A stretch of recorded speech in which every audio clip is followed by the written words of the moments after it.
Here is my audience for my informative speech on reading decline in the UK.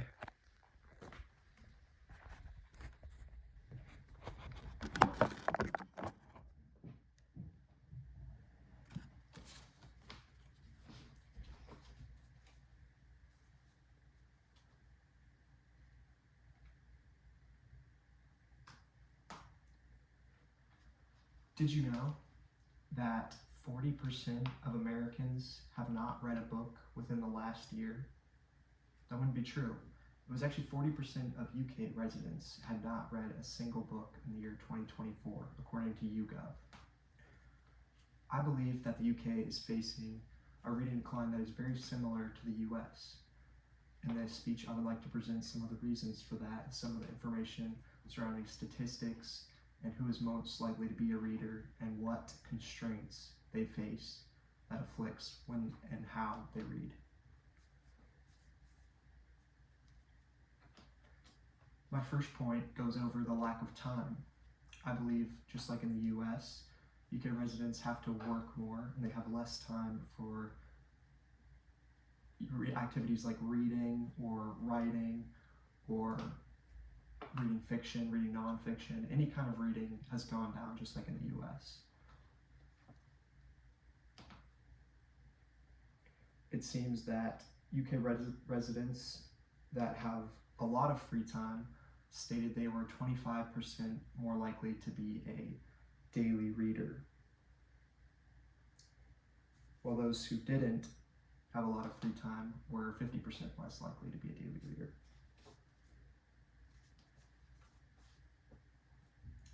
It also seems that, like in the US, a lack of time leads to shorter forms of content being consumed.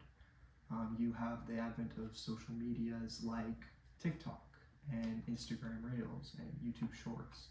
These are all being digested because if somebody has a massive lack of free time, that doesn't just get rid of their want to consume entertainment.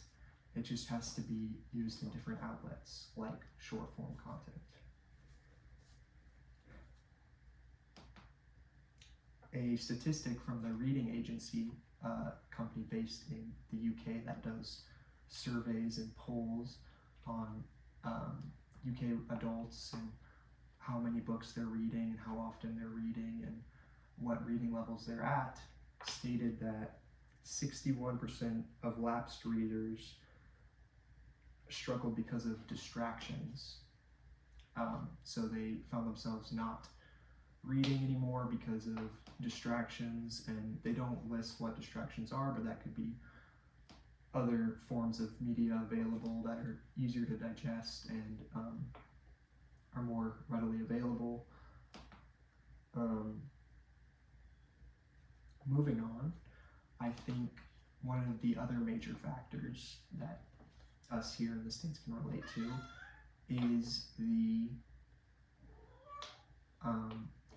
just the cost of living. As the cost of living has risen and wages haven't risen, people find themselves having to work more, and then they're more tired. They want to turn to easier forms of entertainment when they do get the rare chance at off time.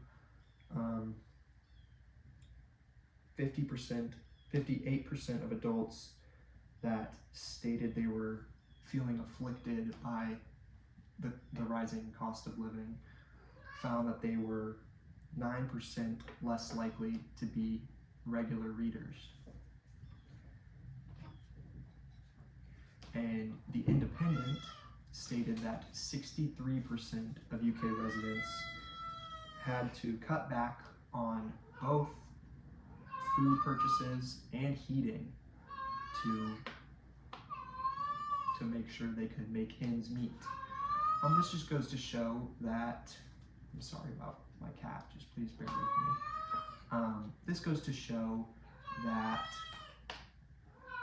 with these cost of living situations, it is less and less likely for a population to turn to reading or have the time to read, or, to be quite frank, the energy to read, as they have to about their long-term health, the health of their families, how they're going to make rent.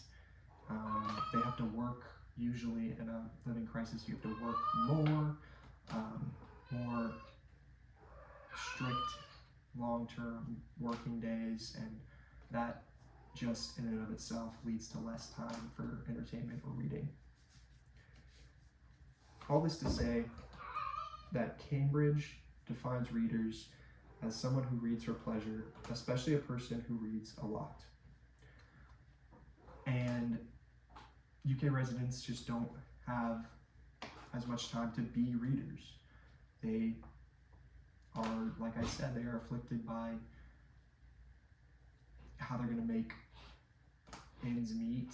They are distracted with shorter, more accessible forms of media, and they just have less time than the readers before them, I believe.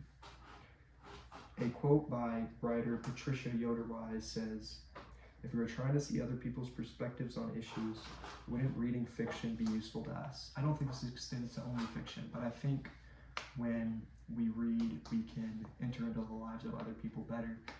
And I think that this issue facing both the UK and the US is a fairly important issue, because it leads to us not being able to see the struggles of each other as empathetically.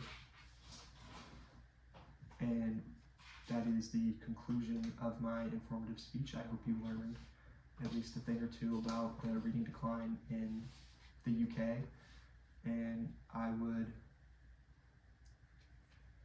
venture to say that it is not unfamiliar to us here in the States.